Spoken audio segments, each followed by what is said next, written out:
आज अगर तुम फॉर्च्यूनर चला रहे हो तो तुम्हारा बेटा रोल्स रॉयस या प्राइवेट जेट से चलेगा, लेकिन जो तुम्हारे बेटे का बेटा होगा वो वापस स्प्लेंडर बाइक से चलेगा। अब तुम सोच रहे हो इतना बड़ा भेदभाव क्यों?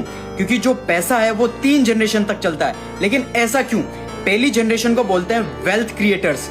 ये वो लोग होते हैं जिन्होंने पैसे की बहुत कमी देखी है, बहुत गरीब बैकग्राउंड से आते हैं, बहुत मेहनत करते हैं और पैसा बनाते हैं। अब इन्होंने बहुत मेहनत करके पैसा कमाया तो ये पैसे की असली वैल्यू बहुत ज्यादा करते हैं। ऐसे लोग तुम्हें महंगी महंगी गाड़ियों में या क्लब्स में पार्टी करते हुए नहीं दिखेंगे। इन्हें ये पता है कि कितनी मेहनत से हमने ये पैसा कमाया, जिसे कि तुम्हारे माँ बाप हो गए या दादाजी हो गए। इन लोगों के पास पैसा बहुत सारा है पर बहुत ज्यादा पैसा बचाते हैं क्योंकि इन्होंने गरीबी देखी हुई है। उसके बाद आती है सेकंड जनरेशन, जिसे बोलते हैं वेल्थ मैनेजर।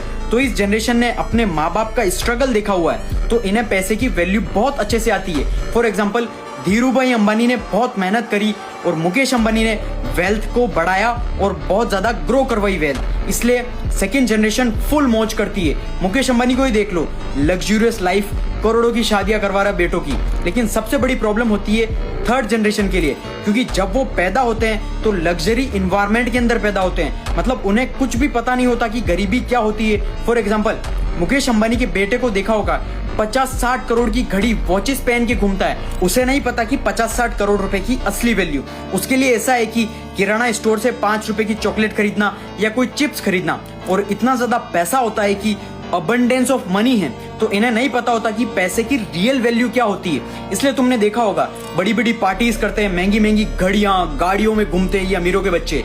वो ऐसे ही सारा पैसा उड़ा देते हैं, पूरी दौलत पैसा उड़ा के वापस गरीब बन जाते हैं, क्योंकि इन्हें अंडरस्टैंडिंग कम होती है और रियल वैल्यू पता ही नहीं होती। इसलिए थर्ड जनरेशन तक सारा पैसा खत्म हो जाता है। ऐसे और बिजनेस कंटेंट के लिए मुझे फॉलो जरूर कर लेना। और इसी रीजन की वजह से कुछ अमीर लोग अपने बच्चों को गरीबी की दुनिया में भेज रहे हैं ताकि वो असली वैल्यू सीख सके, असली रियल स्किल सीख सके। इसलिए अगर तुम गरीब हो और बी ग्रेटफुल फॉर एवरीथिंग और मेहनत करके अंधा पैसा कमाओ। जो अचीव करना चाहते हो वो खुद की मेहनत से करो, ना कि भीख मांग के।